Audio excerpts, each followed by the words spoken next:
What's up, everyone? Welcome to today's video. Welcome to the Video Game Fight School channel. Thank you very much for tuning in. Before I jump into this video, I wanted to go ahead and give a disclaimer because I feel very disqualified on talking on this subject. In fact, my disclaimer is that I am not qualified to speak on this subject because this is the one subject that actually trounced me as I started to dive deeper into research and learning game development.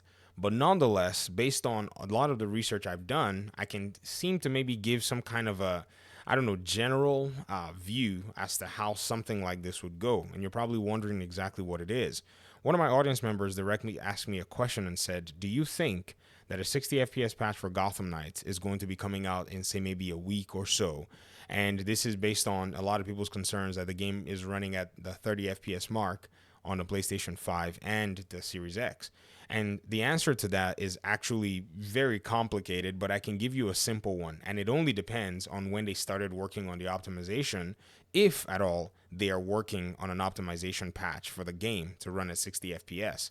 I think that's probably going to be the very best answer that, I can give, because the process of optimization is actually very complicated. I mean, it literally started. In fact, I remember just going, I'm going to just take a week off and not look at anything game dev because I really want to go ahead and see if I can digest the information that I'd actually, come across. Now, you wonder as to why this was, some kind of a big deal and why I think this is a very complicated subject matter. And that's because in my research, I started out looking at, say, game developer conferences and listening to game developers speak on this subject. And it was very fascinating as to the amount of work that is done to get your open world games to actually run on your machines. So here is a game developer conference presentation that was done in 2017 that was actually designated to building the world of Baclair, I think is what you call it, in the Witcher Blood and Wine DLC. Now, most of you who've played The Witcher, which I haven't beaten it yet, everybody swears that the Blood and Wine DLC was the stuff of legend. Well, here's the way the world of it was actually built.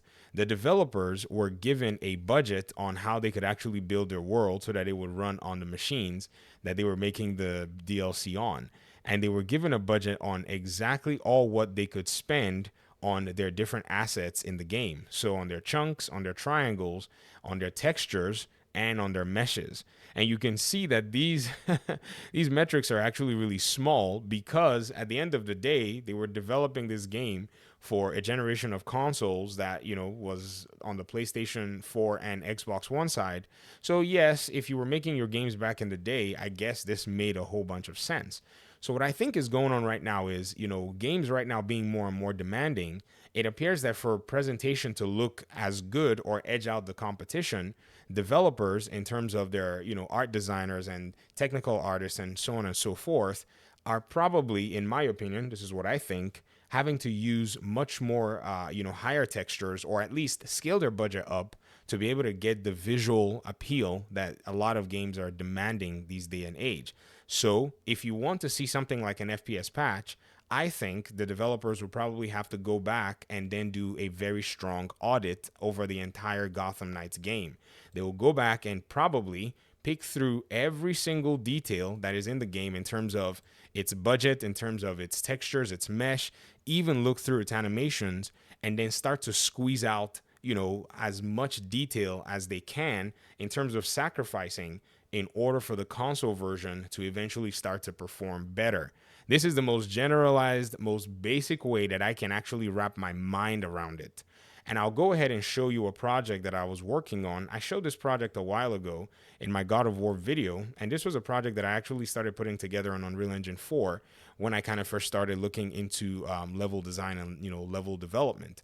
And I made a little small village that was, in a sense, something that I kind of stole from Kratos' cabin, where he walks in from the wood and from his house in the woods of Midgard and walks out of the gates of his yard and then makes his way, into all of these other spots and so on and so forth.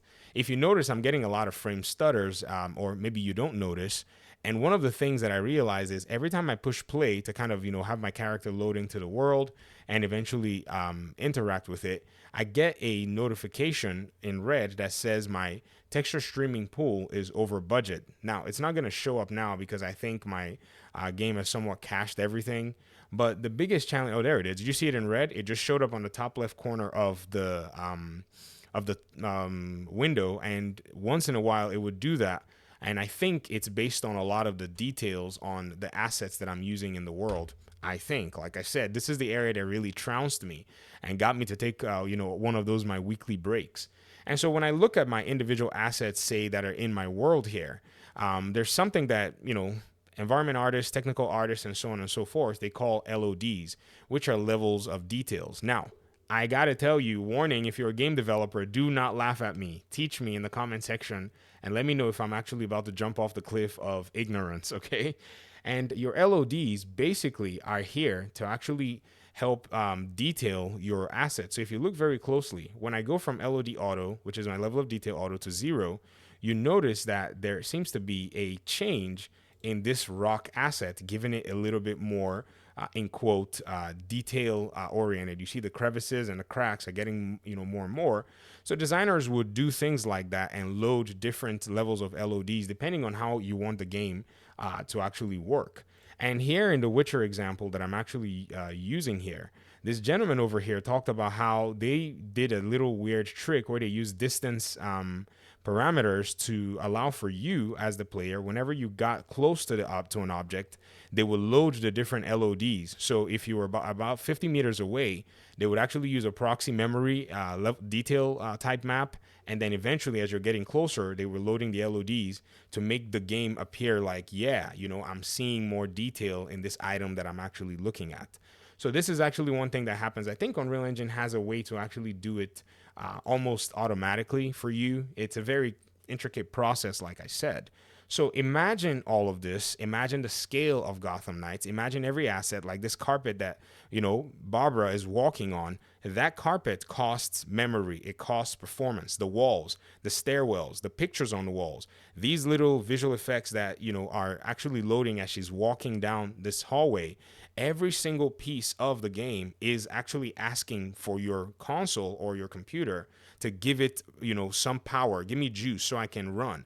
The little burning fire on the backside here is, I think, is it fire or something? A little flash or spark here. Visual effects also cost a lot of money. In fact, I learned that one the hard way.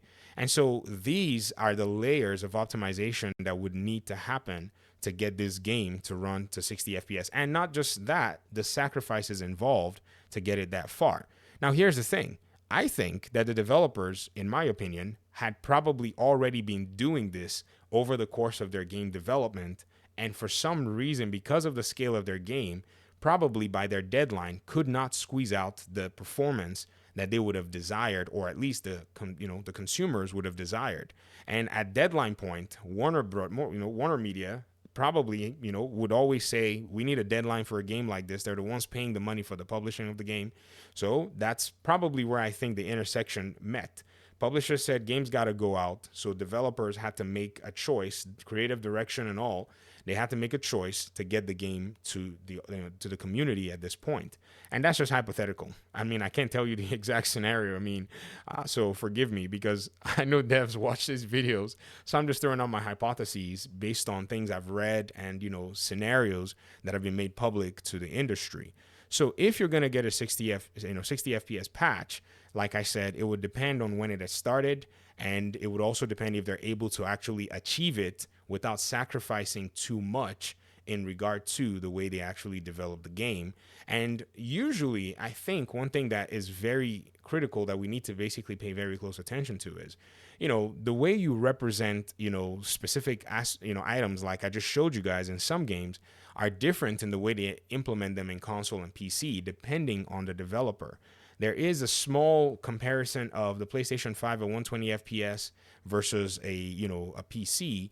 And one thing that really did stand out was Borderlands 3, its developers actually represented some of their texture maps in some areas differently on PC than they did on console. My best reasoning for that is because of the way maybe their architectures are designed, and the devs wanted to take advantage of some different aspects of the game to be able to, leverage, the performance in the game. So, ladies and gentlemen, it's a very complex issue, but it is not an impossible issue. And I strongly believe that the developers of Warner Bros. Games Montreal can pull it off, and more than likely will pull it off. But for those of you who remember Cyberpunk 2077, you know how long it took for them to be able to get that game at a very high fidelity on console. Now, you may not have seen any of the sacrifices which are which are naked eye, but I guarantee you that they were there. And hopefully, when these GDC conferences come around that show us the postmortem for Cyberpunk 2077, like these ones that they've done for The Witcher, we can get, some behind the scenes and some of the stories, behind how they went ahead to continue to, get their game working properly for their audience. So I hope this answers your question. For the audience member of mine that asked, I cannot remember your user tag, but I just wanted to go ahead and give a little bit of a background on some, of these issues, because I know this is bearing heavily on a lot of people who even have purchased the game and some who are looking to buy the game as well. So thanks so much for watching the video. I'll leave a link to this particular one in the comment section so that you can go ahead and watch it, just to, inform yourself and give yourself a little bit of, exposure to this type of thing. So thanks so much once again, and hopefully we'll talk pretty soon in another one. Peace out.